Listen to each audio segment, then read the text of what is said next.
Morning and good afternoon. Welcome to another episode of Before Coffee. It is Friday, which means it's our Friday news dump in the return of the Before Coffee, where we've actually just had our coffee because we've been doing this show, of course, at like 3 p.m., 4 p.m. for me. So I had my coffee ages ago. But now I literally just had my coffee, and Roger just got woken up way too early. And we are here, the turn of Before Coffee, with some news stories for the weekend, or I should say before the weekend, so you don't have to worry about it, right? No doom scrolling, no checking up on what the convicted clown has said, right? Just go enjoy your life this weekend. This is the first and only international game show Before Coffee, a father and daughter news podcast where we look up our stories right before the show starts. We just got our coffee and we're learning to speak and read live on stream. Let's get into those Friday headlines and spin that segue wheel. Today on the Friday's news dump. First, Ali, you should open your stories so you can read them. Price of Dove soap and Axe body spray going up as Iran war drives up costs for Unilever. Yeah, I'm sure they're having a lot of cost uptake. Europol task force makes 280 arrests in a year linked to a criminal gig economy. Killers for hire. Greetings on the Friday news dump. Where the stranded whale is ferried out of German waters in a barge. And the Kremlin fiddles while TWAPS burns. The city of TWAPS is on fire. Southeast Water Chair Chris Train quits after dam report into Kent and Sussex supply failures. That's right, it's more of my favorite thing. The England water drama. Plus, exclusive, Ukraine sees path to Japanese arms after Tokyo eases export rules. And we've already celebrated outlaw country singer Willie Nelson's birthday twice this week, and we are going to eulogize another outlaw country singer. David Allen Coe has left us at the age of 86. For my culture news, Mr. Nobody against Putin. Director's Oscar lost after being confiscated at U.S. airport as a weapon. And it's National Space Day. And if you're like me as a kid, I took up space in school. It is May 1st. It's May Day. May Day, May Day. May 1st, 2026 on Before Coffee.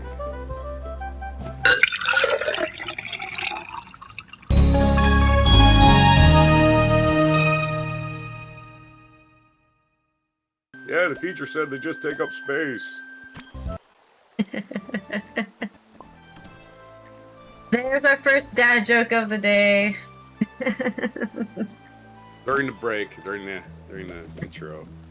Well, you told it at the end of your tagline, your headline. All right. Okay, let's see if our segue wheel is just as glitchy here as it is on the other one. It's school principals day, so National Loyalty Day, and it shows the American flag. Well, that's unfortunate. There's so many things to be loyal to that isn't a country. As an anti-nationalist myself. Give me something to be loyal to, and I will be loyal to it. Right now, I have no interest in being loyal to this country. I have no interest. It doesn't serve me. I don't care. Being loyal to a country to me is just a waste of time because in a lot of cases they don't care about you. In my experience. No, it's fine to be loyal to a country. It's just one thing when your country's actually doing good things, and I just don't. A patriot is somebody that wants to improve their country, not somebody that just waves the flag no matter what. That's not a patriot. That's a zombie. Like we're gonna reference the Cranberries again today. Zombie. I can't sing like her. That. Yeah, whatever that thing has at the end. I probably could if I practiced. Zombie? You mean yodeling, basically? No, it's called something besides yodeling. It's got another name. Let's do the spin. I already did it. It's bad pun. punny. Very punny around here. Now I need a bad pen for my bad pun. Ha! Okay, let's start with our first story, which is coming out of Europe, I guess in general, from Unilever. This is from Yadarisa Shabong on The Independent. Unilever announced on Thursday, the 30th of April, it will implement price increases to mitigate the impact of higher than anticipated costs, largely driven by the Iran war. I'm more like largely driven by the closed Profit. The closed area. Even as the consumer goods giant reported first quarter online sales, oh, that's convenient. Wow, we made a lot of sales, but we're still losing money on our side, and we want you to lose money, not us to lose money. Their growth even surpassed analysts' expectations. The London-listed company, known for brands such as Dove soap and Axe deodorant, Unilever isn't just known for that. They're known for owning most of the grocery market. That's what Unilever is known for. Unilever is the largest grocery, agricultural, corporate market owner in Europe. Probably the world, okay? So they're not just known for owning Dove soap and Axe. Fucking a lot of everything. Maintained in 2026 sales and profit margin forecast, signaling confidence in its ability to navigate current economic uncertainties. The global consumer goods sector is grappling one of the most challenging cost environments of recent memory. How do they keep on making money in an upward scale and also keep making you pay for it?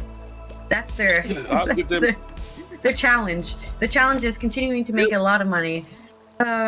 Bigger profits for the shareholders. Exactly. Surging commodity prices and persistent supply chain disruptions exacerbated by the U.S.-Israeli war with Iran are making everyday products more expensive for households worldwide. Unilever anticipates full-year total cost inflation to range from $867 million to $1.05 billion. Their cost inflation, driven by rising logistics and factory expenses, just let me know how much profit you're making every year. Oh, you're making billions of profit every year? Oh, well, what a shame you're gonna lose 1 billion of those billions. Oh, I feel so sorry for you. Zero sympathy. That will be about 350 to 500 million euros higher than our prior expectations when we began the year. Finance chief Srinivas Pathak stated. He indicated that while there will be frequent price increases, but in small doses, the company could raise prices by 2 to 3% at the higher end if inflationary pressure persists. The last time Unilever implemented a 3% price hike was in the final quarter of 2024, as it was still recovering from the economic fallout of COVID-19 pandemic and Russia's invasion of Ukraine. It's fine if you want to do a price hike. I'm just wondering, where's the price lower? Does the price lower ever happen? That's what I worry about when it comes to corporate inflation, right? They take the chance to take an inch, and then they keep that inch, and they don't never take it back. Then, oh, we're only increasing prices for now because of COVID, but then conveniently that price stays there long after. COVID hasn't really ended. It's just become a permanent part of our life. Everyone's still getting COVID, but we haven't shut down the world because of it. And I'm sure those. The last time we already talked about that, and of course because of the Russian invasion of Ukraine and a war that probably didn't affect anything they're doing, maybe. Oh. Well, no, it probably affected their wheat because that's the breadbasket. But there's a graph here where it shows there's a huge price hike in 2022, a price lower in 2022, and then a price hike in 2024, and then they actually lowered it in 25 by 2%, I guess, but then it's back to the same level as 2024. So, and then they had a huge price growth at 11% during the Russian invasion of Ukraine, probably because they started selling all of anything they get from Ukraine as soon as possible. So they just empty that surplus. They probably had a surplus and they emptied the whole thing because they're like, we're not going to get any more of this. And people think there's not going to be any more. We don't have to go to the economics of it, but supply and demand, right? The demand went high, so they decided to empty their supply. And that's probably why they made so much money. These upcoming increases will target a specific market and product category, particularly crude oil exposed home care items, and are primarily expected to take effect in the second half of the year. Patak noted that regions such as Asia, Africa, and Latin America, where inflation has been most pronounced, will experience the highest price adjustments, rather than North America, where Unilever's home care business is smaller. He assured that it would be calibrated and will be done in a competitive manner. Chris Beckett, a consumer staples analyst at Unilever investor Hiltor Cheviot, emphasized the delicate balance Unilever must strike. They're constrained in a number of markets, particularly developed markets in Europe, Beckett said, adding there are limits to what they can do. It's not easy to take pricing. Reuters reviews of over 200 company statements since the war's onset revealed that 36 companies have already signaled price hikes due to the conflict. Unilever's rivals, including Nestle and Procter & Gamble, have also warned of an increased cost from the Iran war, with Reckitt flagging margin pressure through French competitor L'Oreal managed to exceed expectations by selling more premium products. Companies are often contending with the potential for softening consumer demand, as household budgets could face further strain if oil prices remain elevated and the conflict continues. Following the pandemic and Russia's invasion of Ukraine, Unilever's sharp price increase led many consumers to switch to cheaper private label brands. The company has also recently begun to win back shoppers by moderating the pace of price hikes and investing in marketing and innovation. You know what? I kind of agree with that. Buy local. There's people who make soap probably on your street right now. It's a very popular hobby. Just go buy soap from them. Fuck Unilever. One thing the good old internet is good for, they'll videos to help you make soap at home. Exactly, you can do it yourself. Even shit's growing in your yard even. Just imagine that. You can go back to old timey. You can be like Granny on Beverly Hillbillies, make your own lye soap. Exactly. Yeah, Unilever's first quarter sales growth was notably driven by stronger than expected volumes, particularly with its beauty and home divisions, even as pricing was softer than forecast. This marks a strategic shift back to the volume-driven growth after years of relying on price increases. We have started this year with volume-led growth, driven by our power brands and positive performance across all business groups. What does that mean? It means that they're making more stuff. They made more stuff so they can sell more stuff. That's what they're trying to rely on, instead of just having a few stuff and making it really expensive. Fernandez, who was promoted to CEO last year from finance chief, is spearheading a multi-year restructuring effort. He's reshaping Unilever to focus on personal care and beauty, having spun off its ice cream business last year. I didn't know they had a huge ice cream. That's cool. Announcing last month's plans to divest its food division and merge with spice maker McCormick. Oh, interesting. They're merging with McCormick. Unilever reported underlying sales growth of 3.8% for the 3 months ending in March, surpassing the 3.6% growth anticipated by analysts in the company compiled consensus. I know this is crazy, right? This is a corporate thing, right? Being obsessed with growth, but it's okay to not have any growth. 0% growth. We made a lot of money this year. The end. We're still making money. Not as a company. I know. That's what I'm saying. It's a corporate thing.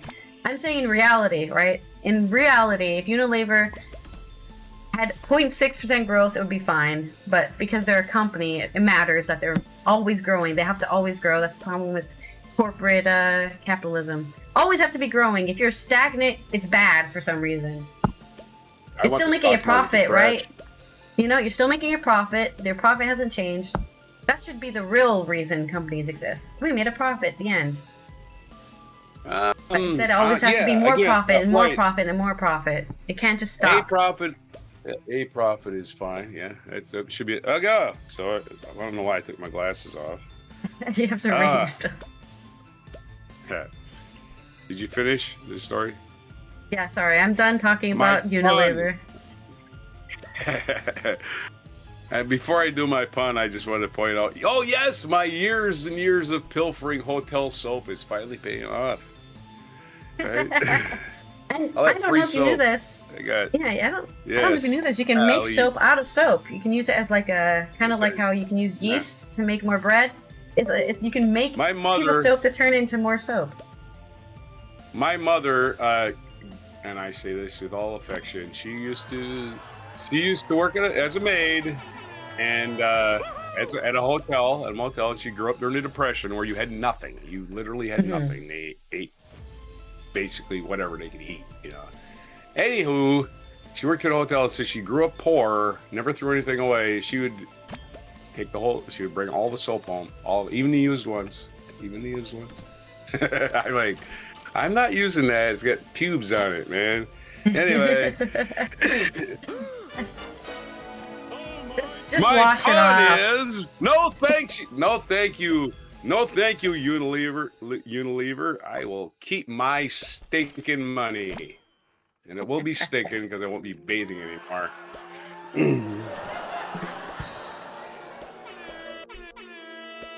My literally okay, I have another story money. For this news dump, which is going to be long enough. We're going to talk about a rise in criminal gig economy. That's right. If you want to take the risk, you can get hired. Should be a criminal. In Europol, according to Europol, it's actually increased. So that's a job market that's going up, I guess. Discriminating The Hague in the Netherlands on AP News. An international task force formed to crack down on violence as criminal service has led to 280 arrests in its first year. The European Union's policy agency Europol reported on Wednesday, the 29th of April. The arrests underscore a trend across the continent of criminals hiring people, many of them youngsters, via social media and messaging apps to carry out acts of violence ranging from assaults to murders in a chilling form of gig economy. You know what? I don't want to go work at my local corner store. You know what? I'll just be a criminal instead. Violence is no longer confined to isolated acts of local dynamics. It is increasingly offered as a service. Accessible, scalable, and driven by online ecosystems that enable recruitment, coordination, and execution across borders. Europol said in a statement. I think these are just desperate people. As I'm sure you know already, but for anybody else who doesn't know, how criminal economies even exist is because people are forced into a bad spot. If society doesn't support people, the lowest of the lowest people, right, in the lowest spots, they are desperate enough to do stuff that would land them in prison because there's no other choice for them if they feel that way anyway. So the AG set up a task force last year made up of police from Belgium, Denmark, Finland, France, Germany, Iceland, the Netherlands, Norway, Spain, Sweden, and the United Kingdom, even though they're not part of the EU anymore. And in the first 12 months, it identified more than 1,400 people linked to violence as a service, as in they were getting paid by somebody to do violence. Among suspected arrested were a Dutch national accused of being a gateway driver for 2 minors allegedly responsible for a string of explosions in Germany. I remember those stories. Yeah, there were a bunch of I didn't report on it, but I saw them in the headlines. A bunch of explosions in July and August of 2025. In January, a minor was arrested in Sweden for alleged involvement in a shooting outside a prison in the Dutch city of Alpha on... Oh, yeah. That's right near me. I remember hearing about that too. He was hired in Sweden. That's not cool at all. To have a shooting outside... Oh, I know that... I bike by that prison all the time. Anyways, I think I wasn't in danger. It probably happened when I'm inside doing this podcast. So don't worry about me, guys. I'm always inside. Europol also posted details on a European most wanted site of 3 men wanted for alleged involvement in so-called violence as a service networks. 2 from Sweden and 1 from Germany. They are wanted for their alleged roles in crimes including murder, drug trafficking, and money laundering. Yeah, just not small petty crimes here, people. Big crimes. Big prison sentence crimes. And they're being hired out of all sorts of places. So, there's my shorter story about the criminal gig economy. But I don't know what to say. Watch your children, I guess. Make sure your children aren't, maybe give them an allowance. Would you rather your child be in prison or they have an allowance? Your choice. Right? I can't find a job, Mom, so I'm gonna go shoot up a prison in the Netherlands, BRB. Oh my god. Yeah, I got a friend who's hitman. He's a freelance hitman. Yeah, he doesn't. He works really infrequently, so he's kind of poor. But when he does work, he makes a killing.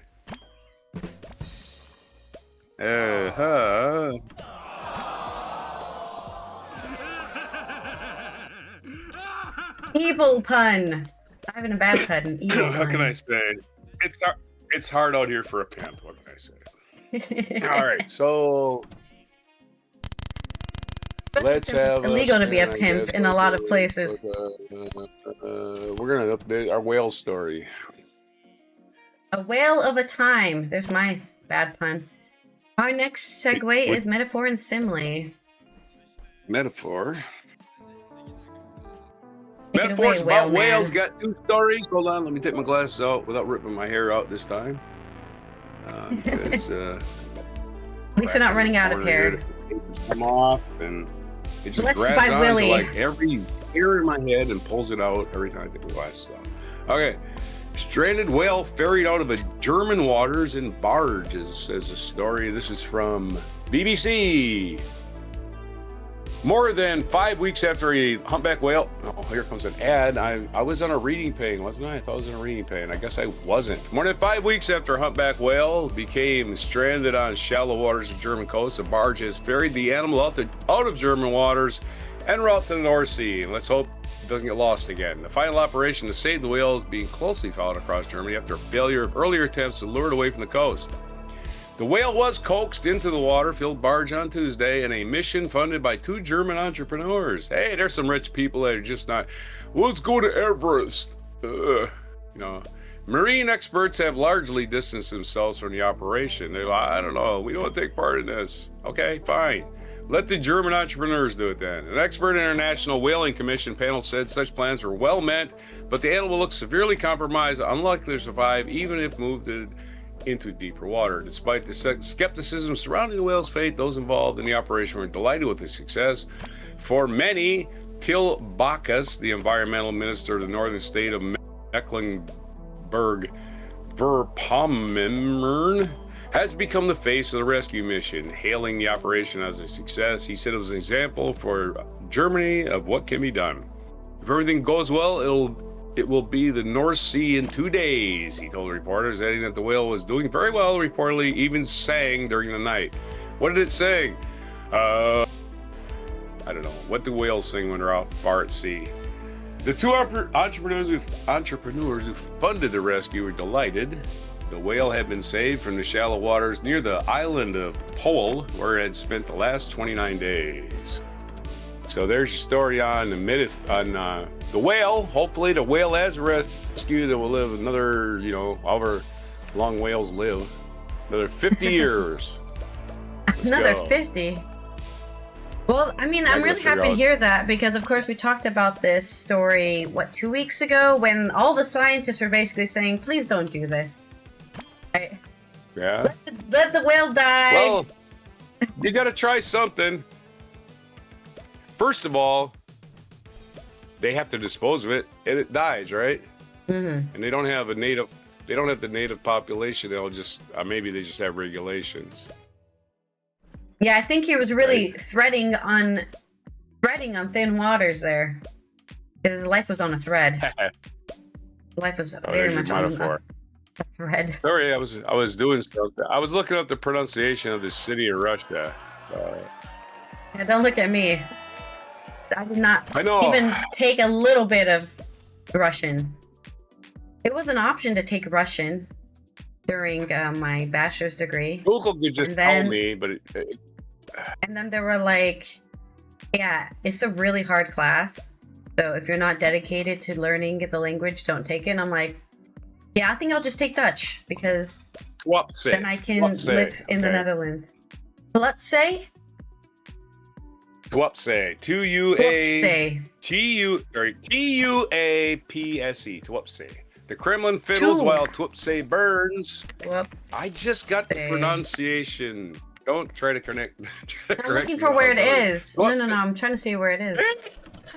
Okay, don't make me say it wrong. Anyway, the MoscowTimes.com. The Kremlin fiddles while TWAPS, which I'll keep pronouncing wrong, burns. Vladimir Slivyak has the story for the Moscow Times.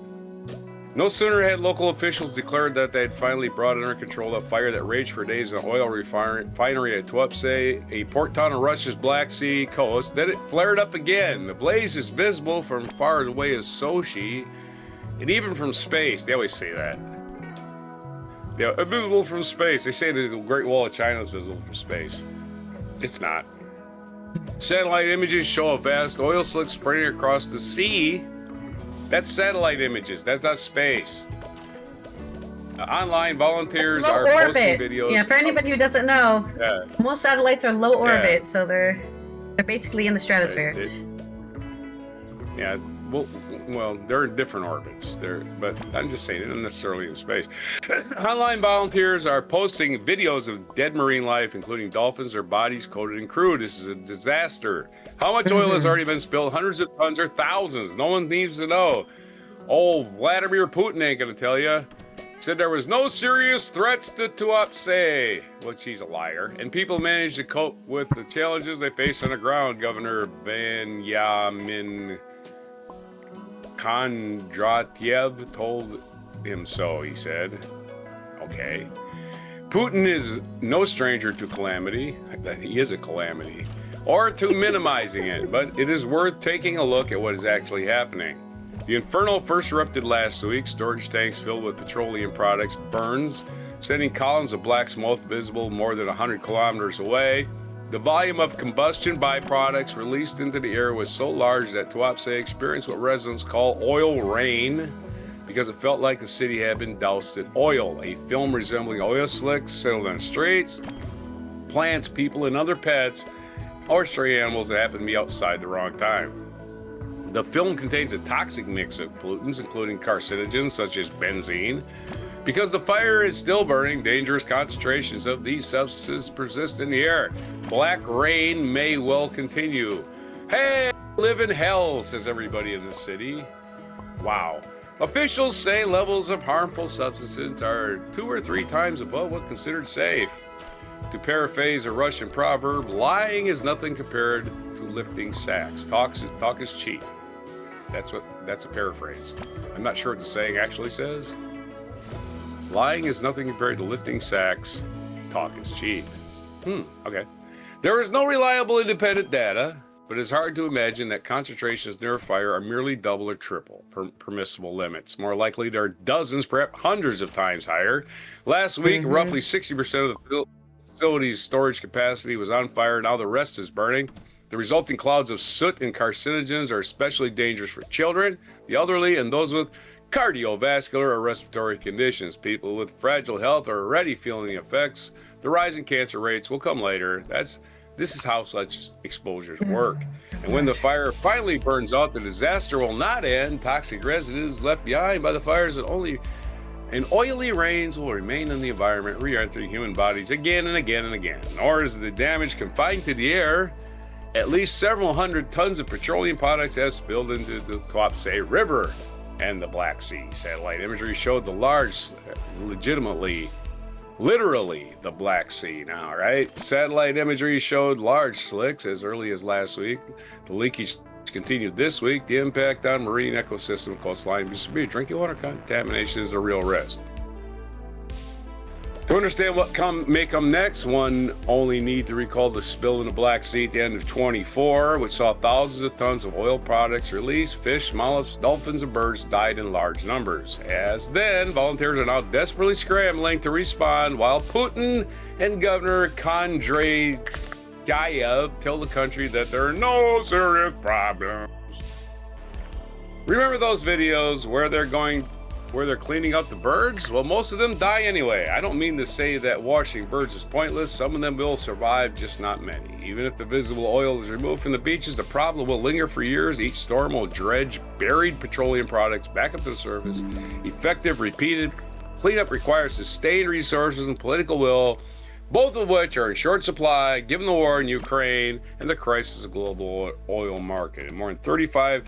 This is the author speaking. In my more than 35 years of environmental work, I cannot recall a single instance in which Russia authorities were prepared for an emergency. They always take a long time to decide what to do at the outset of a crisis when time is of the essence. A proper response to major refinery fire would begin with clear public guidance. Stay indoors, close windows, limit exposure. It would include this distribution of effective protective equipment, not surgical masks, but respirators capable of filtering fine particles, and crucially, early evacuation to areas with clean air.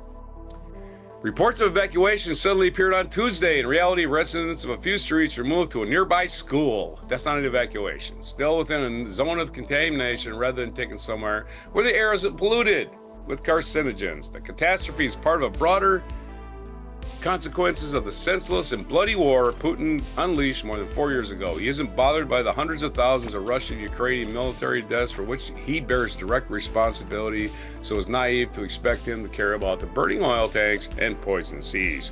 Let's go ahead and hang all the wars on Putin, because he started the war in Iran.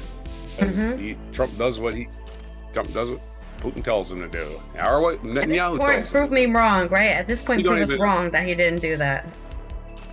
The paradigm in 2016 it all should have been living through is that Trump works for Russia. But either way, this city is dying of cancer very slowly. Russia's never cared about its citizens. I don't remember the last time they did.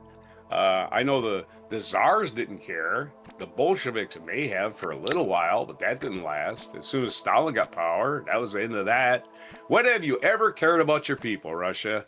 Name me a time. Just go ahead. Throw out some dates. I have no idea when that time's ever existed. There's your story. Yeah, the peasants have never had the luxury of being cared about. All that great literature came out of Russia because of it, right?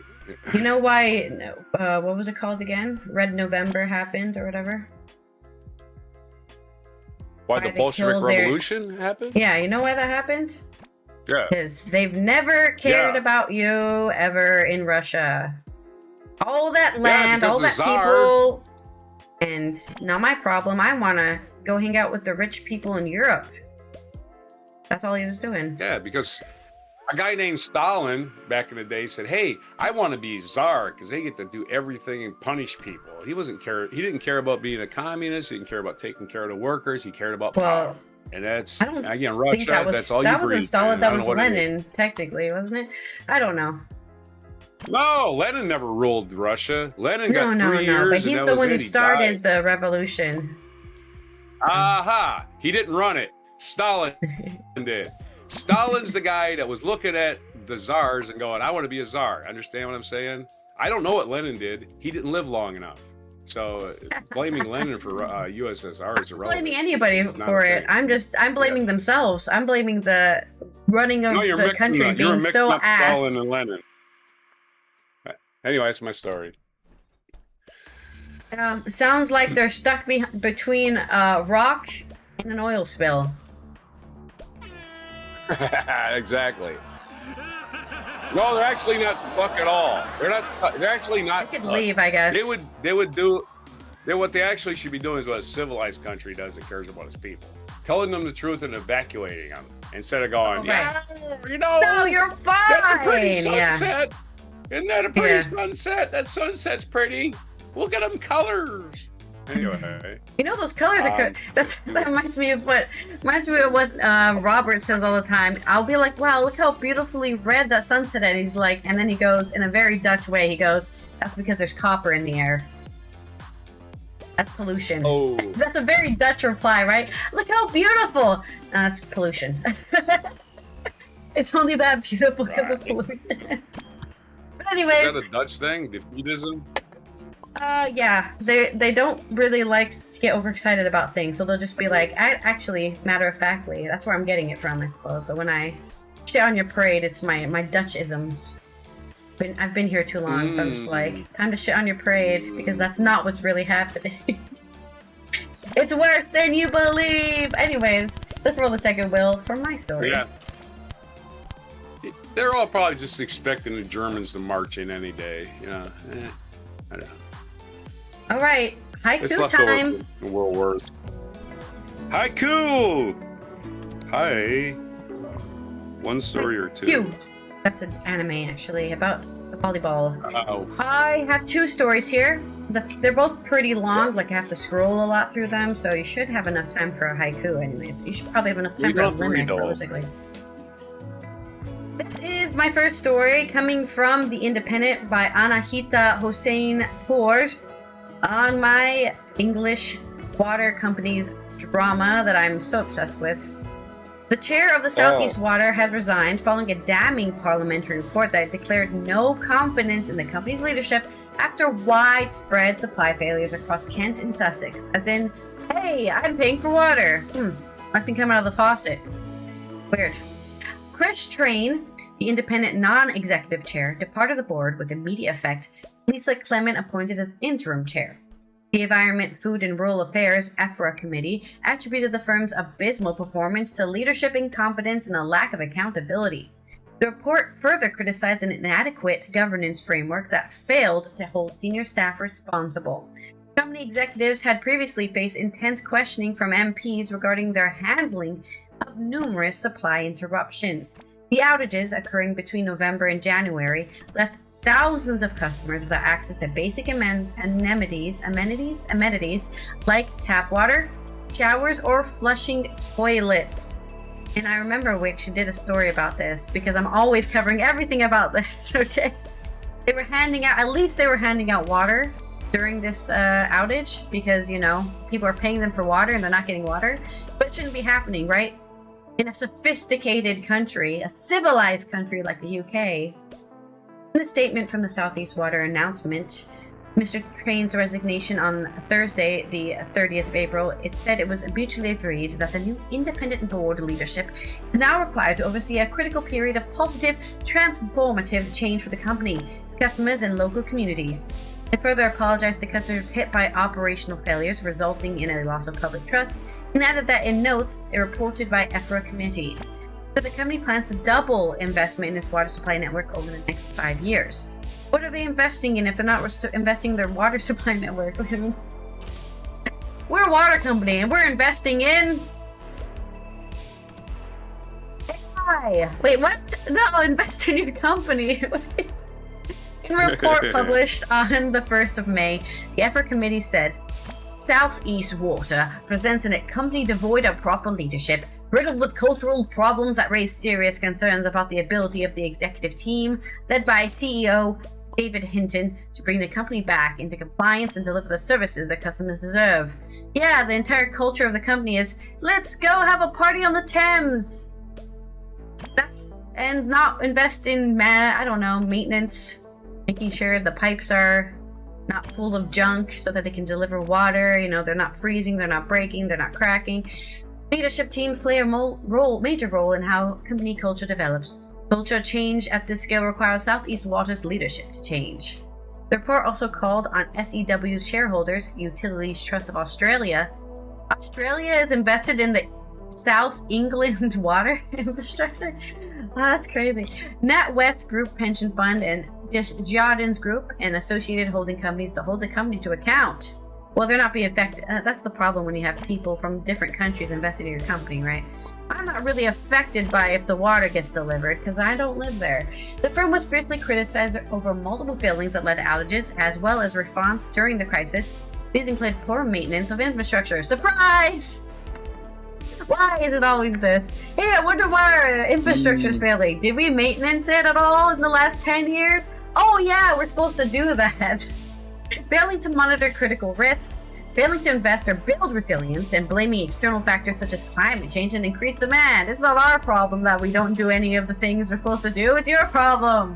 The company also accused of disorganized and slow response to restore supply, a lack of communication with customers, and insufficient emergency plot supply through water tankers and bottled water, which left some vulnerable residents without. So even though they were trying to, fix their own fuck up, they still messed that up too. Mr. Hinton was grilled by EFRA committee in January, but MPs said they had concerns about the accuracy of his evidence and his lack of accountability. They then recalled the chief executive alongside Mr. Train, who answered further questions at a hearing earlier this month.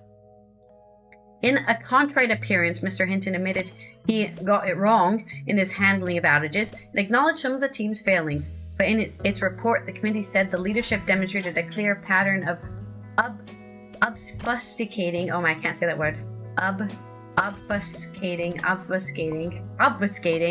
responsibility and groupthink, arguing that this is preventing their ability to analyze problems and learn lessons.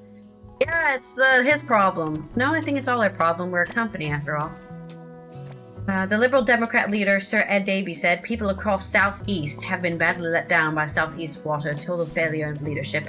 It even left thousands of people stranded without water for 2 weeks. The CEO and board of Southeast Water are clearly not up to the job. They need to be shown the door now as a matter of public safety. Statement from Southeast Water's interim independent non-executive chair, Ms. Clement, said, "The board thanks Chris for his service to Southeast Water. The company's focus remains on delivering engineering and operational changes that will strengthen the resilience of Southeast Water's network and transform the company for the benefit of customers and local communities." Why weren't they doing this before? Because they could get away with it. Sadly, that's why. They're getting away with it for too long. Sadly, the government can't afford to be paying somebody every year to go check up on your water pipes to make sure they're being maintained, right? Usually like every 5 years, every 3 years, in some cases every 10 years checking. And by that time, this happens. A bunch of people are out of water for 2 weeks. That's my story. Okay. I guess I got a haiku for you. Haiku! Floating effluent. I love that dirty water. London, you're my home. That's that song. Yeah. London, you're my home. Because I love that dirty. Well, the song's about Boston, but the inmates did the London version of the inmates. I love that dirty water. Oh, London, you're my home. And dirty water it is. Boston doesn't have dirty, water. And well, in this case, there's not. They don't even get the dirty water. They got zero water. Like no water for you. I could play the inmates version again. Bump, bump, bump, ba-dum, ba-dum, bump. The next story got a great groove. Is coming out of Ukraine news. This is really short, so I'll try to read the whole thing actually. So, Japanese arms export rules have eased, which means Ukraine could see some imports of Japanese weaponry and other defense-based things. It's from John Eady and Tim Kelly on Reuters. Coming out of Tokyo, Japan's relaxation of its weapons export rules opens a path for talks that could one day lead to Tokyo supplying military equipment to help Ukraine resist Russian invasion. And if anybody is for that, it's Japan, because Japan's always fighting Russia. They have a whole history with Russia. Kyiv's ambassador to Japan told Reuters, "This allows us to talk," Yuri Lutovinov said in an interview at Ukraine's embassy. "Theoretically, it is a big step forward." The Reuters Iran briefing. Oh, sorry, I don't need to read that. Prime Minister Sanae Takaichi's move last week to ease export rules, Japan's latest shift away from a strict post-war pacifist stance, has sparked broad interest as conflicts in Ukraine and the Middle East strain Western arms production. While the overhaul maintains controls on exports to conflict zones, it allows exceptions that serve Tokyo's security interests, like, fighting Russia. Because if Russia's going to invade Ukraine, why not invade China? Why not invade Japan or Korea? What stops them? I mean, they probably won't invade North Korea because or maybe they will, right? Belarus is basically a puppet state, and Russia has recently signed a deal with North Korea, right, to use their soldiers to fight their wars, so might as well make it a puppet state too for Russia. While the overhaul maintains controls on export to conflict zones, it allows exceptions to serve Tokyo's security interests, a caveat Kyiv hopes to benefit from. Japan has linked Ukraine's fate to its own security as it faces China's growing military power. With Japan's territory stretching to within 110 kilometers, only 70 miles of Taiwan, Tokyo worries that any attempt by Beijing to seize the island could also draw it into a conflict. Soon after Russia launched the war against its smaller neighbor in 2022, Japan's then Prime Minister Fumio Kishida warned that Ukraine today could be East Asia tomorrow. He approved Japan's biggest military build-up since World War II, a plan Takaichi has accelerated since taking office in October. If Ukraine falls, it is going to be a big domino effect, Ambassador Lutovinov said. That is why Indo-Pacific and European continents are inseparable from the point of view of our security. Japan's foreign minister in the Prime Minister's office did not immediately respond to requests for comment. Takaichi has given no public indication she would support arms export to Ukraine. She told President Vladimir Zelensky in November that Japan stands with Ukraine in another story and supported its effort towards achieving a just and lasting peace as soon as possible, her officers said in a readout on their phone call. Like other countries eyeing Japan's military gear, Ukraine would need to conclude a defense and equipment technology transfer agreement with Tokyo. Japan has made an agreement with 18 countries, including Germany, Australia, the Philippines, and Vietnam. Lutovinov said Ukraine was treading carefully because of the sensitivity of defense exports in Japan.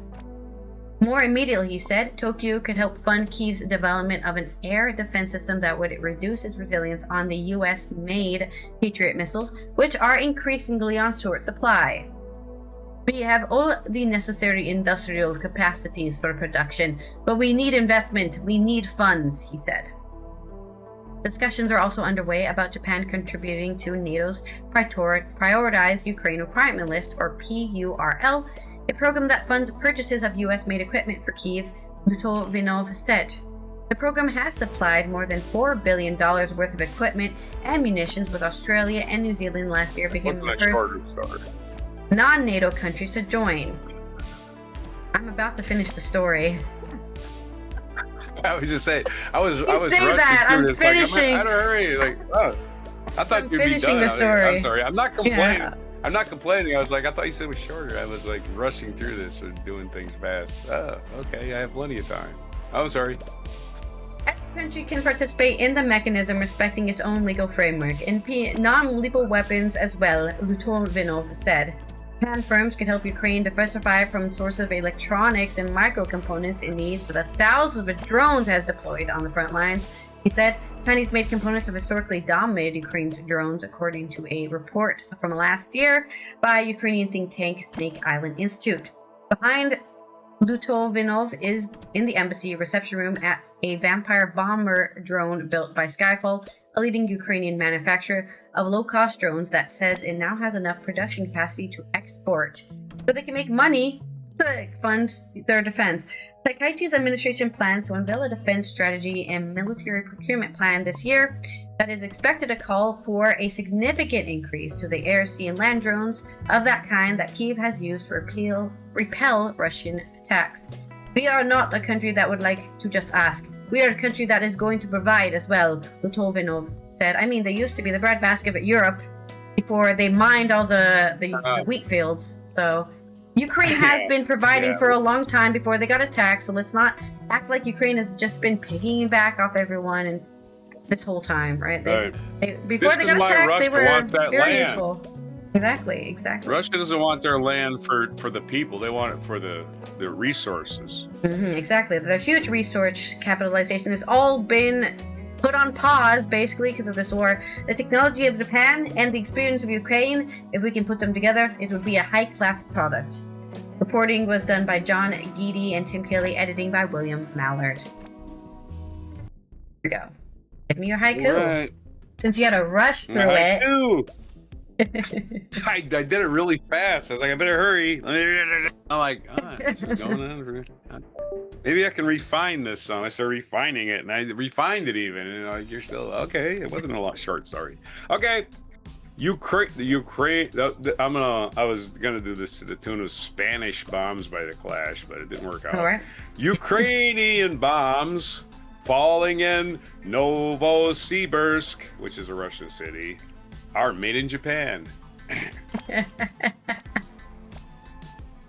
Of course, you could have done something more haiku-like, right? Because most haikus are supposed to be about nature, and they're Japanese, right? So you could have been like, the Japanese bombs, or in this case, drones, I guess.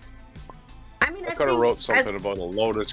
Terrible as it is that this war has happened, I do like that it has changed war into like drone warfare, which is less human cost. Like it's less human cost. I don't know about that. A drone. Less people are dying.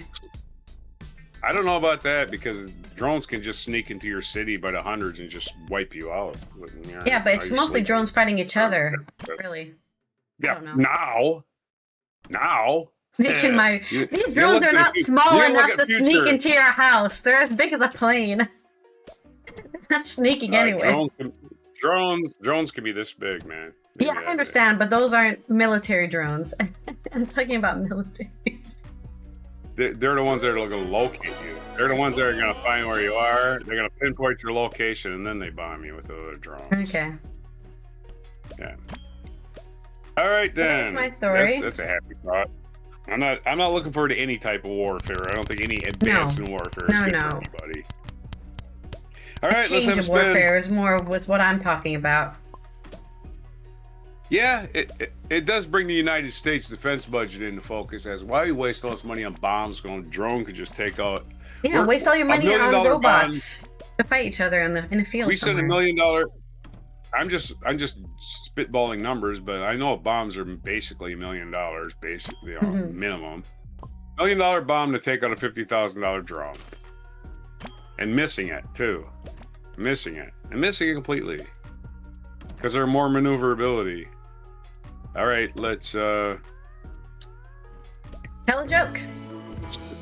Joke. All right, you got a joke. You got to come up with a joke about David Allen Coe. You might not have heard David Allen Coe. I did send you a video, by the way, and around 1:40 is the time you want to just kind of listen to what he has to say because it's kind of buried in the poor audio. I couldn't find a good. But yeah, you started at the beginning, but while 1:40 you want to be, listen to what he has to say because it's kind of. I can also just to the song. The volume. For voice isolation. All right, so we're going to talk about David Allen Coe. Controversial. Controversial for what? I guess he was controversial in Nashville. Anyway, I don't care about his politics. I just care about I just care about the old. I'm not the old-fashioned country singer who just sings about let's all just he sang about real shit, and made fun of country music, which it needs to be made fun of. It needs to be brought down because it's way too serious. PasteMagazine.com, controversial country singer David Allen Coe dies at the age of 86. Matt Mitchell has the story. David Allen Coe, the "You Never Even Call Me By My Name" and "Pledging My Love" singer, was 86 years old. In a statement given to Rolling Stone magazine, Coe's widow Kimberly confirmed her husband's passing. One of the best singers, songwriters, and performers of our time, and never to be forgotten. My husband, my friend, my confidant in my life for many years. I never forget him. I don't want anyone else to ever forget him either. Coe was born in Akron, Ohio in September 1939. Grew up in a steady diet of Johnny Ace. Johnny Ace, I'm not familiar with. He spent more than 20 years in reform school and correctional facilities, including a brief stint at Ohio State Penitentiary. During one of his incarcerations, he was a cell neighbors with Screamin' Jay Hawkins. Wow. You know what Screamin' Jay Hawkins is? Yeah. Yeah, he was neighbors. His next cell over, Screamin' Jay Hawkins, guy who did I Put a Spell on You. That guy. And he dressed up like a voodoo priest. In the late 60s, Coe left prison and headed for Nashville, where he tried to make it as a country singer. At one point, living in a hearse parked by the Ryman Shelby Singleton, owner of the Plantation Records, discovered him and got his initials on a record contract. Coe's debut album, Penitentiary Blues, came out in 1970. A year later, he joined Pete and Rose Drake's Widows Publishing Company as a writer. Billy Joe Spears and Tanya Tucker found mainstream success covering Coe's songs, but fame mostly eluded Coe, even as he earned a reputation of was Music Row's slickest songwriters. Columbia Records took notice and added him to their roster. In his third album, The Mysterious Rhinestone Cowboy, confirmed his pivot from blues to country. In 1975, Johnny Cash sang Coe's tune "Cocaine Carolina" and invited him to sing back up on John R. Cash, which was an album. That same year, Once Upon a Rhyme yielded one of Coe's biggest tunes, "You Never Even Call Me By My Name," written by Steve Goodman and John Prine, by the way. Coe went full outlaw on a long-haired redneck, impersonating Ernest Tubb, Merle Haggard, and Bill Anderson in an era dominated by Waylon and Willie, we just talked about Willie just the other day. He has 2 birthdays. Who has just released country music's first platinum Wanted the Outlaws. I call it the Outlaws. It was actually called Wanted the Outlaws, and it was like a poster thing. With Jesse Coulter and Tom Paul Glazier. It was Waylon, Willie, Jesse Coulter, Chris Christopherson and Tom Paul Glazier. I might be living on. Maybe no. I don't think Chris Christopherson. I take that back. Chris Christopherson was not on the Outlaws. I take that back. In 1977, Jimmy Buffett accused. I'll have to look that up now. I've got that confused, but yeah, I thought he was. Changes in latitudes. Let's do this again. In 1977, Jimmy Buffett accused Coe of plagiarizing his song "Changes in Latitudes, Changes in Attitudes." 3 years later, Coe released "I've Got Something to Say," which with contributions from Dickie Betts, George Jones, Guy Clark, Bill Anderson, Chris Christopherson, Larry Joel Wilson. When the urban cowboy movement got stronger in the early 80s, Coe doubled down on his outlaw sound. His "Get a Little Dirt on Your Hands" duet with Anderson was a moderate crossover hit. Commercial success found Coe soon. "Castles in the Sand" reached number 8 in the country blues chart, his highest placement in 8 years. "The Ride" reached number 1 on the Cashbox Country Singles Chart and spent 19 weeks in Billboard single charts. Another major single, "She Used to Love Me a Lot," came out in 1984 and nearly cracked the top 10 in the Billboard Hot 100 single chart. His main thing was not hits. They're going over his hits and radio play. His main thing was touring and concerts. Coe's career was marked by persistent controversy, outlaw mythology, and exaggerated personal lore.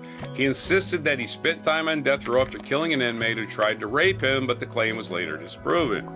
Coe's songs like "The House We've Been Calling Home" and If That Ain't Country, I'll Kiss Your Ass." Yeah, I've heard that song.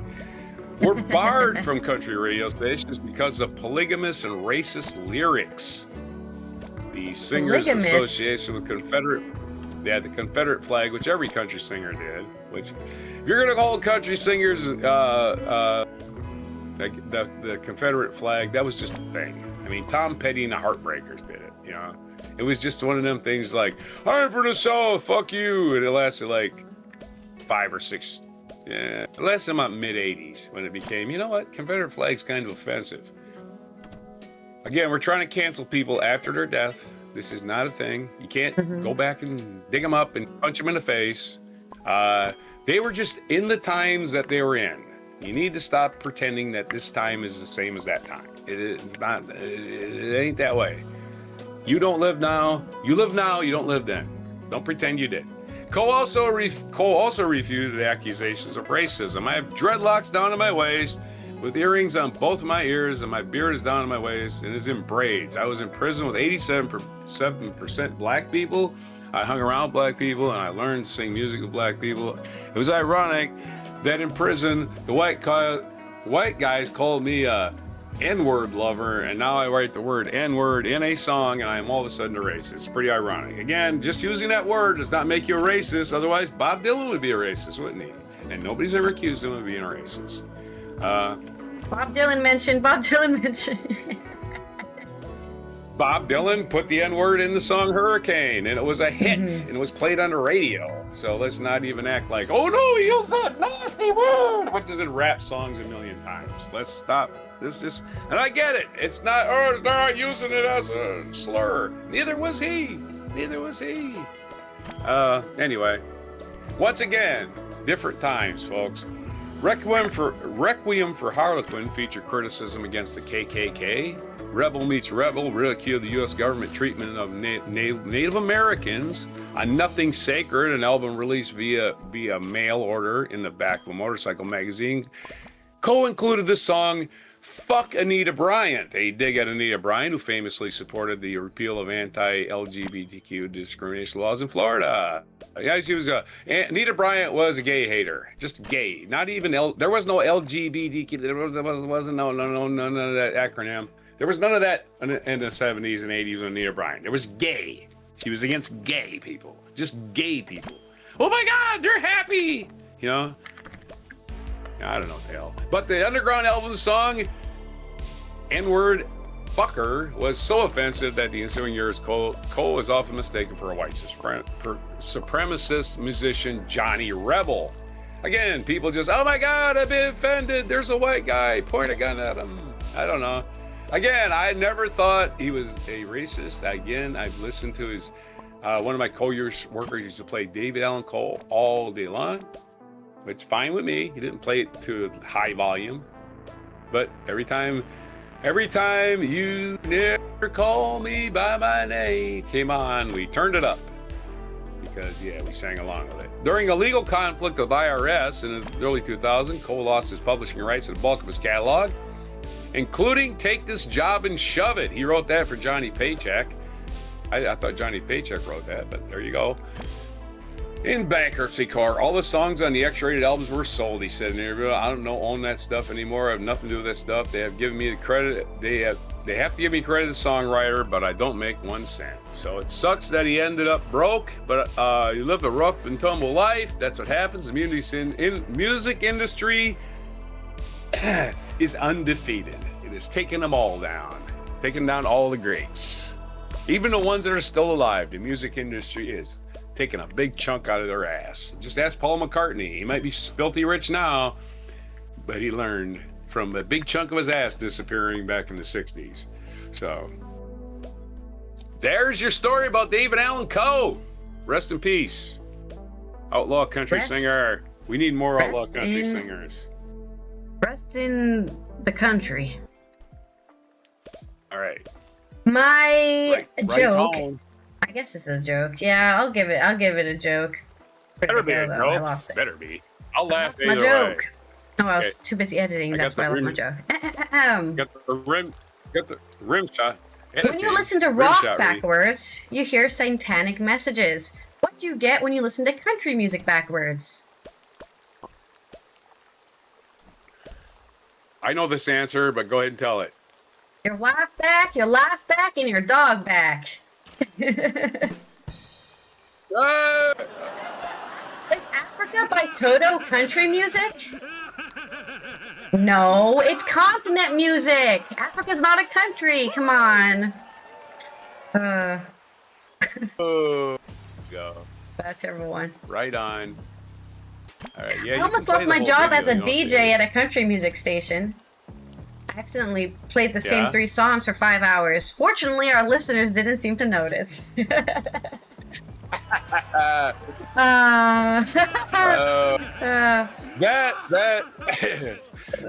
little too hard. Too close. Yeah. That's the Bob Newhart joke rephrased, right? I don't mean to denigrate country music. But they all sound like they're the same song continuing. And for those of you that like country music, denigrate means to put down. That joke again, yeah. I think you told that one on Monday too, maybe Tuesday. Yeah, no, it's still a good joke. Outlaw country, by the way. Outlaw country. Again, music with metaphor. Country really doesn't have metaphor. That's my problem. Country metaphor, just said there's no metaphors in regular country music. It's all just plain and simple, plain language. You know, I lost my puppy. You know, my dog ran away. By the way, it fits in with our mic drop. Your little joke there about getting your dog back and your cat and whatever. It's right in. Let's have a spin. I guess you got Segway spin. I am so tired. Our next story. Oh, it's also time for you to tell a joke. You're gonna tell me a joke about losing your Oscar at the airport because it's considered a weapon. That's our next story here. If I can find where I left it. Here it is. This is on Euronews Culture by David Morquand. The Oscar belonged to the co-director of the documentary Mr. Nobody Against Putin has gone missing after the US TSA would not allow him to carry the statuette on his Lufthansa flight from New York. Russian filmmaker Pavel Kalakin, the co-director of the Oscar-winning documentary Mr. Nobody Against Putin, is looking for his Oscar. The trophy has been lost after the U.S. Transportation Security Administration, TSA, at New York's JFK Airport confiscated his award. In a social media post, Kalakin's co-director, David Borenstein, made a plea to help find it. Borenstein wrote, "Yesterday, he arrived at JFK ready to fly home to Europe, carrying the Oscar as a carry-on. I snapped the first picture here of him on his way out. At the airport, a TSA agent stopped in and said that Oscar could be used as a weapon. He wouldn't let him carry it on board. Oh, yeah! EP Robin got on the phone and tried to reason with her. It didn't work. The TSA, which is an agency of the U.S. Department of Homeland Security, key word there, Can't make this shit up. Callaghan he would have to check in the statuette, potential weapon, under the plane. That's probably the reason he did put it as checked baggage, is because he didn't want to get stolen as checked baggage, and then it gets stolen anyways. A cardboard box was given by Lufthansa, and Callaghan recorded 2 airline agents as they wrapped the Oscar, tagged it, and took it off. However, when Lufthansa flight landed in Frankfurt, Germany on the 30th of April, yesterday, Callaghan's statue was gone. I have looked and I can't find a single other case of someone being forced to check an Oscar. Would Pavel have been treated the same way if it were a famous actor or a fluent English speaker? Wrote Bornstein. And then there's an Instagram post where it says, Pasha's Oscar is lost. His post has gone viral, with people commenting on the ridiculousness of the situation. One wrote, "This is absolutely insane. I'm so sorry and furious that happened to Pavel. How many other Oscars travel back to Europe safely, or BAFTAs, or Emmys? Now those are real weapons." An Emmy? Yeah. There's a giant spike on it. Speaker to Deadline, Callaghan said, "It is completely baffling how they consider an Oscar a weapon. If Callaghan's statue doesn't show up, the rules goes that the living Oscar winners can request a replacement statuette in a rare event of damage or loss." Callaghan, a former school videographer in Karabakh, Russia, now lives as an exile in Europe after fleeing his home country with footage that would become Mr. Nobody Against Putin. The film is based on a secretly recorded footage by Callaghan, who exposes how the Putin administration aims to indoctrinate school children in the aftermath of Russia's invasion of Ukraine. The powerful documentary shows how pro-war propaganda lessons and patriotic displays have been introduced in classrooms after 2022. I wonder if they even mentioned that Ukrainian children were mysteriously disappeared into Russia and given Russian passports, and taken to Russian schools and given Russian names. All part of indoctrination as well. The film won the Oscar for Best Documentary earlier this year. After receiving his Oscar, Callaghan said, "For 5 years we have looked at the sky for shooting stars to make a very important wish, that our countries where, instead of shooting stars, bombs fall from the sky and drones fly. In the name of our future, in the name of our children, stop all these wars now." Mr. Nobody Against Putin is about how you lose your country. Borenstein says, "You lose it through countless small little acts of complicity. We all face moral choice, but luckily even a nobody is more powerful than you seek." In March, Euronews Culture reported how a Russian court had banned the distribution of the award-winning film after authorities claimed the film promoted negative attitudes about the government and the war in Ukraine. Prosecutors also argued that school children had been filmed without parental consent. Reminder, this is from the country that is on the bottom 10 of press freedoms that we talked about yesterday, so are we really surprised? Russian Presidential Human Rights Council said that they would appeal the Academy of Motion Pictures, Arts and Sciences and UNESCO to investigate the film's production. The Kremlin has continued to suppress opposition to the war. During a meeting with representatives of the Culture Council in March, Vladimir Putin bemoaned how Russian cinemas were showing stupid and unnecessary foreign films. As of publication, an Oscar is still missing. And I just want to point out the shirt I'm wearing today is actually the Kremlin on fire. So that's what I have to say to you, Putin. Your banning of films that show the truth of what you're doing to people or children. Sometimes you have to break a rule to reveal the truth. Oh, your camera is maybe needs a little wire jiggle. Just a tiny little wire jiggle. Are you still there? Did you die? No, there you are.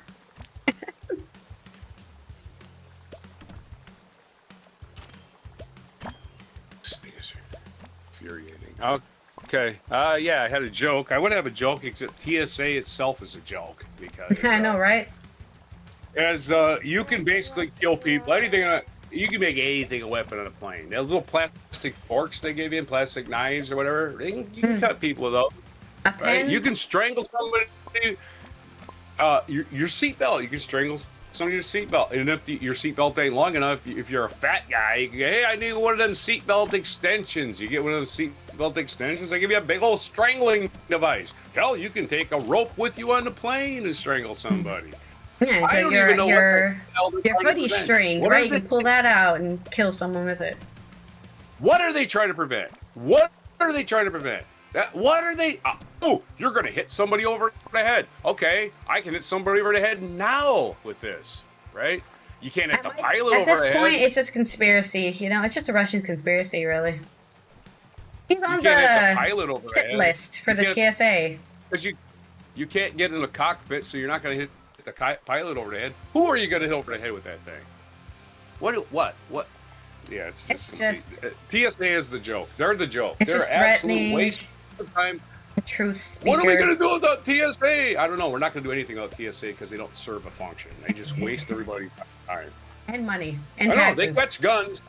They catch guns, but the actual testing of, when they actually plant the gun and see if TSA can get it, they don't release those results. They do not release results of the internal investigations of how many guns they actually catch. When the planted guns make it through, they never release that. Why? Why don't they release it? Because they know it makes them look bad. So TSA is full of shit. They are a joke. So I don't really have a joke for them. I mean, TSA, pick up your shoe. Pick up your shoe. Now you're going to kill someone. What's stopping me from killing somebody with an Oscar just on the street? You're gonna personally police me. I'm a violent person because I have an Oscar, right? You're right. This was a directive from the Kremlin. Trump works for Russia. Let's get our last segue for today for our day in history. I will wager that immediately behind him in line was a Russian spy, just a guy that's following him all over. You can laugh. I'm telling you the truth. The spy world works like that. I'm laughing because you're ranting about this. Our next story is your part. Alliteration headline is our next segue. It's just like, what the fuck, man? It's like, what is so special about an airplane other than that you can knock out the pilot? But you can't knock out the pilot. You have to charge the cockpit. And an Oscar's not going to help you do that. Oh boy, on this day in history, we're going to talk about this day in history. Oh, the video I sent you, just play the whole thing. I'll try to start it someplace. It's just going to confuse me. In 1840 is, I think, the day. Well, I stopped scrolling. Let's see what happened. Just because the computer stopped scrolling doesn't mean it's the bottom of the page. There we go. It was the bottom. Okay. 1840 is the year. Here we go. Here we fucking go. My glasses. Man, that was really painful. Sorry. 1840, the world's first postage stamp was released in England. It was created by Sir Rowland Hill and became known as the penny black. It must have cost a penny, I'm guessing. In 1851, the Great Exhibition of 1851 opened in London at the Crystal Palace, which was designed by Sir Joseph Paxton. It's all about London today.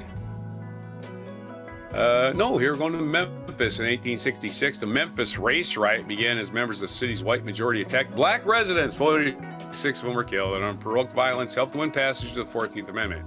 You fucking losers. Racist assholes. Losers. A bunch of fucking assholes. This is why we hate the Confederate flag. This kind of shit. 1889, May Day was observed as the first labor holiday, designated such by the International Congress. May Day.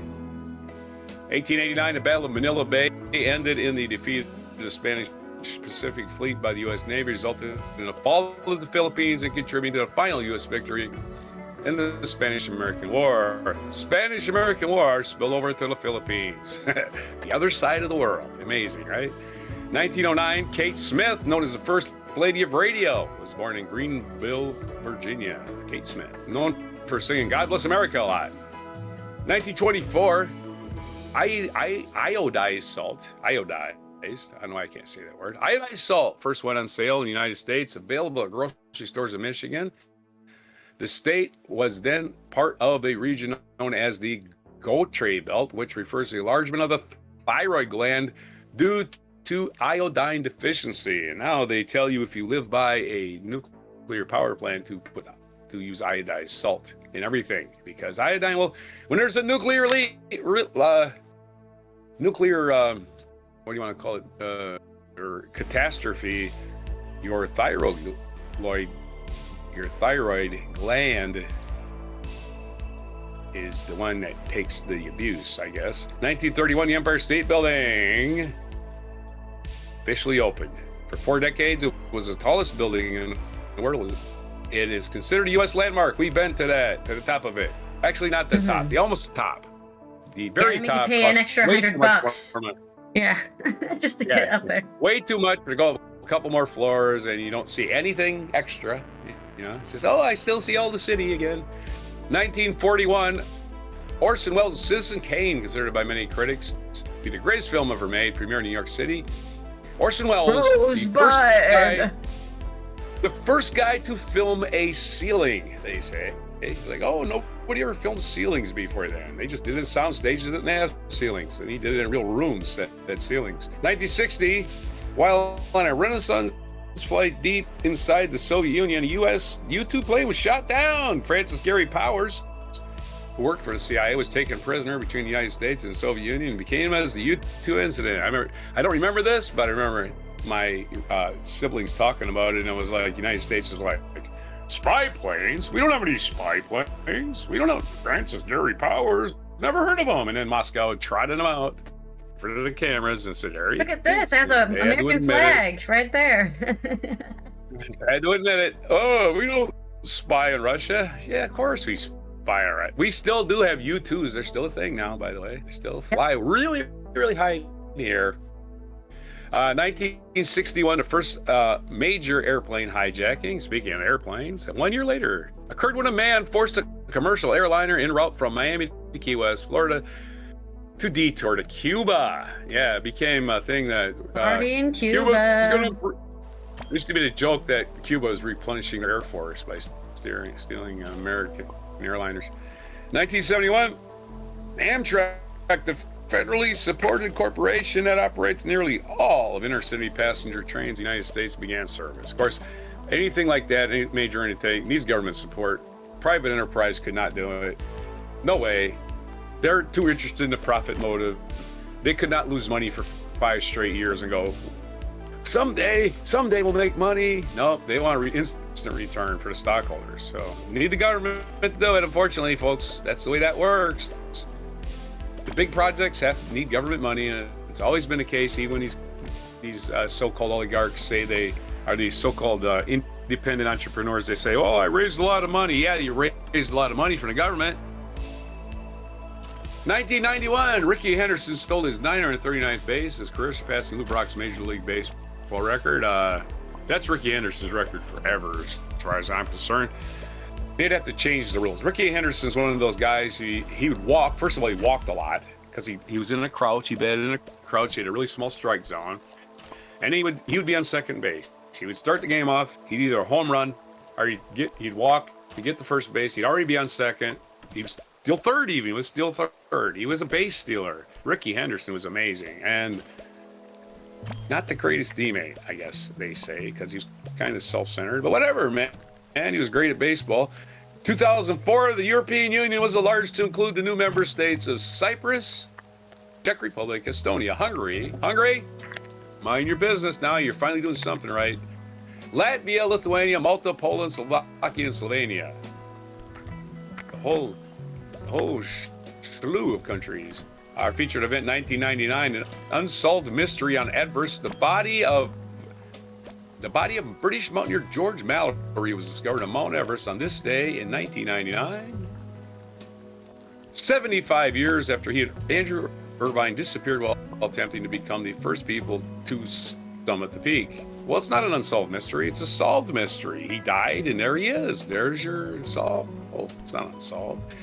May 1st, 1769 is the birthday of Arthur Wellesley, the first Duke of Wellington. I don't know if he invented Beef Wellington, but he probably had a beef with somebody. He died September 14th, 1852, at the age of 83 in Walmer, England. What the heck? Oh, I just accidentally clicked on something. Oh, it's Wes Anderson's birthday. Hey, Wes Anderson, you like them pastel movies? Hello. So Wes Anderson, born in 1969. You know his movies. Nice. Of course. Yeah, the pastel guy. I will stop and watch him just for the pastel. And they're always funny and they're always quirky. And they always have these characters that have just, I don't know. Wes Anderson did some really good drugs at a young age. 1967, Tim McGraw, American musician, son of Tug McGraw, married to Faith Hill. 1964, Jonah Glumley, British actor's birthday. It's John Woo's birthday. Chinese film director, born in 1946, the same day as Joanna Lumley. And Calamity Jane's birthday, 1852. Hey! American frontier My favorite. woman. My favorite Calamity frontier woman. Is that what she's called? Frontier woman. Yes, sir. Yeah, you had Annie Oakley, you had Calamity Jane, you had Belle Starr. I'm trying to think of any other ones. Our birthdays and events, there's a lot of them today. Hey, May 1st is a popular day to put your dang dates. Law Day, law as in laws that we used to have in this country. National Investing Day. Oh yeah, it's always every day in America. National Chocolate Parfait Day. Anything with chocolate, I'm there. It's Silver Star Service Banner Day. I think Silver Star Service, not sure what that is. You worked at Texaco? I don't know. National Loyalty Day, and that's about a flag. I ain't loyal to no stinking flag. I care about a flag, not at all. National Mother Goose Day. So go goose your mother. Just a bad pun. School Lunch Hero Day. Oh yeah, lunch lady. The lady that serves you. That lady that takes all your abuse. She didn't make the food. Like, she may have cooked it, but she just I'm just doing her job, man. Leave her alone. She's doing what she is getting paid to do. It's a job. Someday you're going to have a job, son of a bitch, and you're going to hate it, just like the lunch lady probably does. Who knows if she loves his job. She just doesn't like you. Anyway, May Day, it is today. It's School Principals Day. Okay, after you're saying hello to the lunch hero, say hello to your school principal. He's standing in the hallway making sure that you're not, doing stupid shit. National Space Day. So it's all those things today. It's 11 frickin' things today, according to this list, for May 1st, 2026 on before, let's see, chocolate parfait and school lunch. There you go. School lunch. Delicious. Hey, man. Go have lunch at school. There were some good days and some bad days. I always thought that the pizza was way too greasy in the school lunch. That was always the problem. Right. But they had these really nice sugar cookies. Obviously, you had to pay extra $2 to get the sugar cookies. But those sugar cookies were usually only half cooked as well. So you get that nice, creamy, uncooked center. And I don't know, I liked it. A lot of people didn't like it, but I liked the uncooked center of the sugar cookie. That gooey center. It's like cookie dough ice cream is so popular. It's exactly. Cookie dough. That's so true. Not my thing, but not my thing. Well, let's have the soundboard. Let's have the alliteration. All right, I've got 3 alliterations for you. First one: Mysterious Mallory's mountaineering mystique. Ooh. That for the mystery of the. There's so many mysteries. Yeah. They found his body. And well, we know he wasn't beamed in outer space. Yeah. He didn't fly off into the stratosphere. Woo's wildly wondrous world of warring warriors weaves. Because John Woo makes a lot of films about basically man friendship, camaraderie. Yeah, I saw it. John Woo and a woohoo. A woohoo for John Woo. Ooh. And May Day mirrors a melody of merriment marking the majestic. I do think May is one of the best months. I don't know what it is, but we were gonna make a tier list of best months, May is up there for some whatever reason. April and I am May. reaching my goal. I am starting my garden today. I'm going to plant my first seeds. So. Woohoo! You better film that and you can post that on the channel. Roger's gardening. Roger the scrubber. Yeah, let me get my GoPro camera on. Post it on not Scratchy Old Records, the gravy channel. Yeah, I will. I should do that. I should get a GoPro and strap to my head though, because I don't. Yeah, hands free. But since I'm planting it, and I do have birds and squirrels, and it's corn, and it's sunflower seeds or main crops going in now because they get really tall and they need to sprout before the invasive plants start wrapping around them and stuff. Yeah. Anyhow, well, you could put some beans. Beans are good for ground cover. I have to cover them up. For at least 7 days to keep them warm. Let them stew. Sprout. Yeah. And keep the pests away. The pests, the crows, the birds are gonna eat them. Yeah. The squirrels dig up everything. So yeah, I've been doing 4 rows today. Yeah. I'm doing these following things today. I'm doing long day onions. They're just called yellow onions, right? Those onions, corn, leeks. Ooh, leeks are nice. Butternut squash, which they put the label on upside down. And sunflowers. Now, sunflowers put out a chemical that damage a lot of their crops, but squash does just fine next to it. So.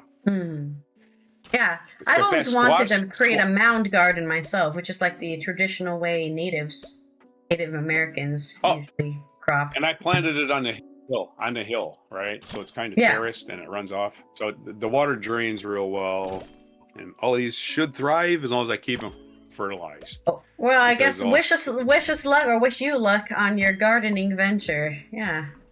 I gotta put little seed dams in there, right? Little in the comments, wish us luck. Each seed I gotta put a seed dam because it's on a hill, and I don't want the seeds just washing down the hill when these torrential rains come, because they will come. Yeah, this is Maryland. We have flash floods all the time, and it's ridiculous. Yeah, so that's the thing you got to worry about the garden here. If you got a terrace garden like that. Anyway, there's your stories in your show. Let's do the thing. It's international observances today. We have Vesak, the day of the full moon. Vesak, the day of the full moon, is in the month of May, is the most sacred day to millions of Buddhists around the world.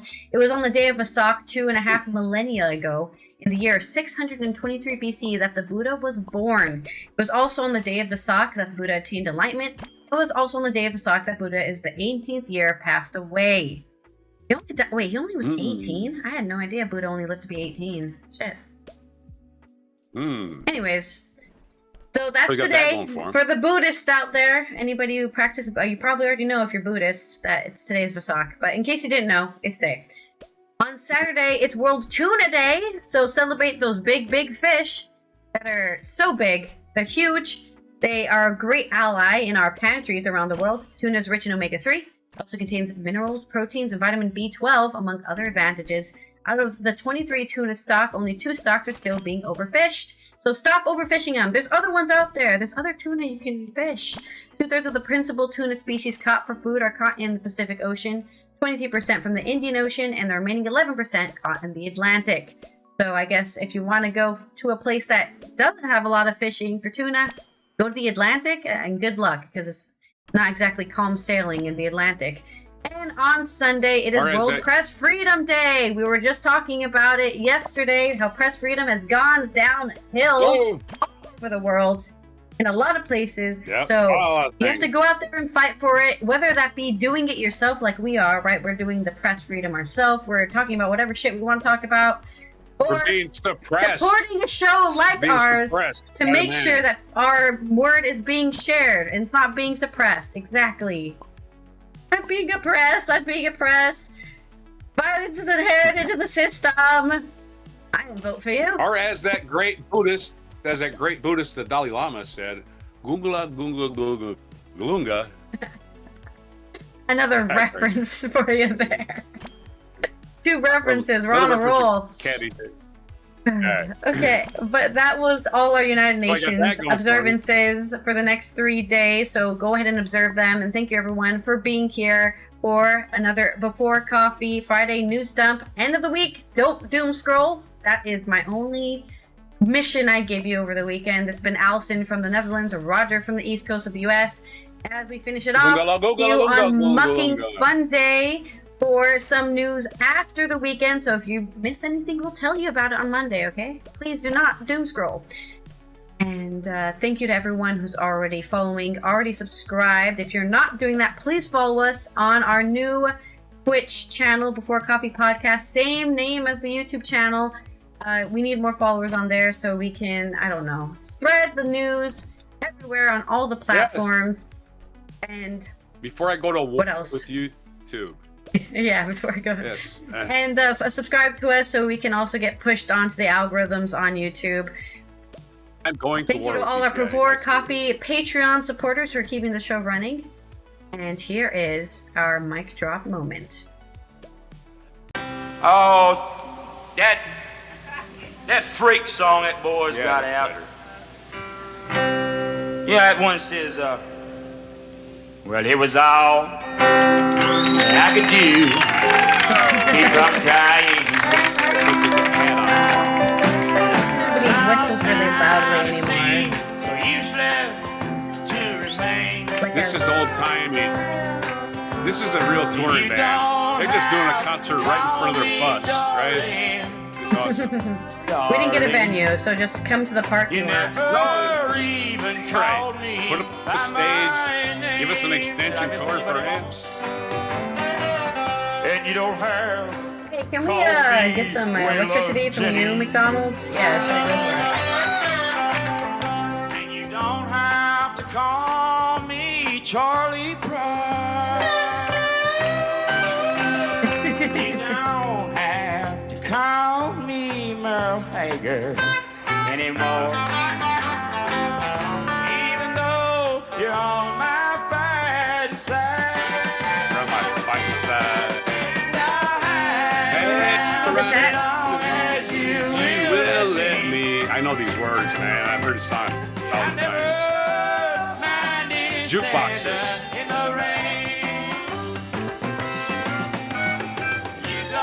don't call me darling. darling. I know I'm not singing in time. Even called me by my name. But this is the best part of it anyway. The Well, a friend of 140. mine named Steve Goodman wrote that song. Yeah, I made it louder on purpose. He told me it was the perfect country and western song. Well, I wrote him back a letter and I told him it was not the perfect country and western song because he hadn't said anything at all about mama or train.